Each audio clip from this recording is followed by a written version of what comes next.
ಚೂರು ಫೋನ್ ಕೆಳಗಡೆ ಸರ್ ಈಗ ಇಷ್ಟೊಂದು ಬಿಸಿ ಶೆಡ್ಯೂಲ್ ಸರ್ KPC ಹಿಂದೆ ತಗೋ ಶಶಿ ರೋಣ ಈ ಕಡೆ ಬರಯ್ಯ ಕಾರ್ಯಕರ್ತರು ನೀನೇ ಪಕ್ಕ ನಿಂತ್ಬಿಟ್ಟಿದೆ. ನಾವು Ramakrishna Hegde chief minister. Ramakrishna Hegde chief minister ಇದ್ದಾಗ ಇಲ್ಲಿ TAPSMS ಎಲೆಕ್ಷನ್ ನಡೀತು. ಇದೇ ಎಲೆಕ್ಷನ್, ಇದೇ ಸೀಟು, ಜನರಲ್ ಸೀಟ್ಗೆ ನಾನು ಕಂಠಿ ಅಂತ ಶ್ರೀಕಂಠೆ ಅಂತ ಈಗ ಥಿಯೇಟ್ರು ನಡೆಸ್ತಾರಲ್ಲ ಆ ಫ್ಯಾಮಿಲಿ, ನಮ್ಮ ಪಾರ್ಟಿ ಲೀಡ್ರು, ನಾವಿಬ್ಬರು ಜನರಲ್ ಸೀಟ್ಗೆ ನಿಂತಿದ್ದು.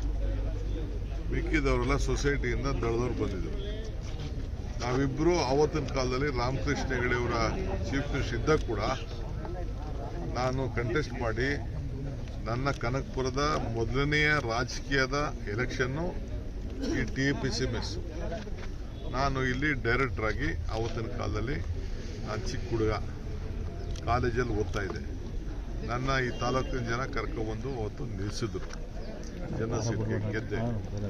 ಇದೇ ಬಿಲ್ಡಿಂಗಲ್ಲಿ ಎಲೆಕ್ಷನ್ ಟೈಮು ಇಲ್ಲಿ ಈ TV ಇರಲಿಲ್ಲ, ಇಲ್ಲಿ ಯಾವುದೋ ಹೋಟ್ಲ್ ಇರಲಿಲ್ಲ, ಲಾಡ್ಜ್ ಇರಲಿಲ್ಲ.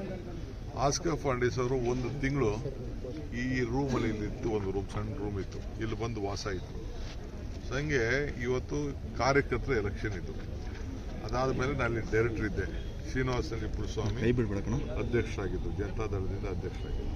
ಈಗೆಲ್ಲ ಪಾಪ ಅದನ್ನು ಸಹಾಯ ಮಾಡ್ತಾ ಇದ್ದಾರೆ, ಅದು ಬೇರೆ ವಿಚಾರ. ಸೊ ಅವರು ನಾರಾಯಣಗೌಡರು ಎಲ್ಲ ಇದ್ದರು. ಈಗ ನಾನು ಬಂದು ಕಾರ್ಯಕರ್ತರಿಗೆ ಅವ್ರು ನನಗೆ ಎಲೆಕ್ಷನ್ ಮಾಡುವಾಗ ನಾನು ಅವ್ರಿಗೆ ಬಂದು ವೋಟ್ ಹಾಕಲಿಲ್ಲ ಅಂದರೆ ನಂದು ಡ್ಯೂಟಿ ಅಲ್ಲ. ನನ್ನ ಡ್ಯೂಟಿ ನಮ್ಮ ಕಾರ್ಯಕರ್ತರು ಸ್ಟ್ರಾಂಗ್ ಇದ್ದರೆ ನಾನು ಸ್ಟ್ರಾಂಗು. ರಾಜಿ ಮಾಡ್ಕೋಬೋದಾಯಿತು, ಎಲ್ಲರೂ ಕೇಳಿದ್ರು ರಾಜಿ ಮಾಡ್ಕೊಡಿ ಅಂತ.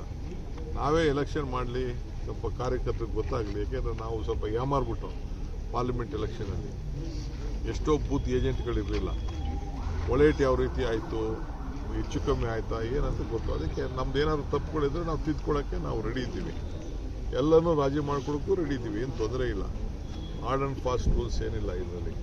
ರಾಜಕಾರಣದಲ್ಲಿ ಈಸ್ ಫುಲ್ ಆಫ್ ಕಾಂಪ್ರಮೈಸ್. ಎಲ್ಲರದ್ದು ಕೂಡ ನಮ್ಮ ಕಾರ್ಯಕರ್ತಂತ ನಾವು ಏನಾದ್ರು ತಪ್ಪಿತ್ತು ಅಂದರೆ ಯಾರು ನಮಗೆ ಗೊತ್ತಾಗಬೇಕಲ್ಲ, ನಮ್ಮ ವೈರಿಗಳು ಯಾರು ಅಂತ ಗೊತ್ತಾಗಬೇಕಲ್ಲ. ಸೊ ಈ ಎಲೆಕ್ಷನಲ್ಲಿ ಗೊತ್ತಾಗ್ತದೆ ನಮ್ಮ ವಿರುದ್ಧ ಯಾರು ನಿಂತ್ಕೊಂಡು, ಯಾರು ಅವ್ರ ಪರ ನಿಂತ್ಕೊಂಡು ಓಡಾಡ್ತಾ ಇದ್ದಾರೆ, ಅವೆಲ್ಲ ನಮ್ಗೆ ಗೊತ್ತಾಗ್ತದೆ. ಆ ದೃಷ್ಟಿಯಿಂದ ಎಲೆಕ್ಷನ್ ಆಗಲಿ ಅಂತ ನಾವು ತೀರ್ಮಾನ ಪಕ್ಷ ಮಾಡಿದ್ವಿ. ಸಂಘಟನೆಗೆ ಸ್ಥಳೀಯ ಚುನಾವಣೆಗಳು ಮುಖ್ಯ. ಈ ಪಾರ್ಟಿ ಬೇಸಿಕ್ ಸ್ಟ್ರಕ್ಚರ್ ಇಲ್ಲ ಅಂತಂದರೆ ಯಾವ ಪಾರ್ಟಿನೂ ಬರೋದಿಲ್ಲ, ಅದೇ ಪಾರ್ಟಿ ಆಗ್ತದೆ. ಅದಕ್ಕೆ ನಾನು ಇಲ್ಲಿ ನಮ್ಮ ರೂಟ್ ಇದು. ಸೊ ಸೊಸೈಟಿ ಇರ್ಬೋದು, ಆಲನ್ ಸೊಸೈಟಿ ಇರ್ಬೋದು, PLD ಬ್ಯಾಂಕ್ ಇರ್ಬೋದು, ಮುನ್ಸಿಪಾಲ್ಟಿ ಇರ್ಬೋದು, ಪಂಚಾಯತಿ ಇರ್ಬೋದು, ಇವೆಲ್ಲ ನಮ್ಮ ಆಸ್ತಿಗಳಿದ್ದಾವೆ. ಪಾಪ ನಮ್ಮ ನೋಡಿ ಇಷ್ಟು ಜನ ಈಗ ನಿಂತು ಇರೋದು 100, 300, 400 ವೋಟ್ ಇದೆ. 300 ಜನ ಲೀಡರ್ಗಳು ಬಂದು ನಿಂತವ್ರೆ. ಕಾರ್ಯಕರ್ತ ಗೆಲ್ಲಿಸ್ಬೇಕು ಅಂತ ಬಂದೆಲ್ಲ ನಿಂತ್ಕೊಂಡು. ಅವತ್ತು ಸಾವಿರಾರು ವೋಟ್ ಇತ್ತು. ನಾನು ಎಲೆಕ್ಷನ್ ನಿಂತ್ಕೊಂಡಾಗ ಅವತ್ತು 3-4 ಸಾವಿರ ವೋಟ್ ಇತ್ತು. ದೊಡ್ಡ ಲಾರಿಲೇ ತುಂಬಿಕೊಂಡು ವೋಟ್ ಹಾಕ್ಸಿದ್ದು. ಈಗ ಅದೇನೋ ಒಂದು ಕ್ರೈಟೀರಿಯಾ ಬೇರೆ ಮಾಡಿಬಿಟ್ಟಿದ್ದಾರೆ. ರಿಸರ್ವೇಷನ್ ಬಂದಿದೆ, ಮೊದಲು ರಿಸರ್ವೇಷನ್ ಇರಲಿಲ್ಲ, ಈಗ ರಿಸರ್ವೇಷನ್ ಇಲ್ಲೇ ನೋಡಿ ಐಡೆಂಟಿಫಿಕೇಷನ್ ಕಾರ್ಡು ನನಗೆ ಕೊಟ್ಟಿದ್ದಾರೆ.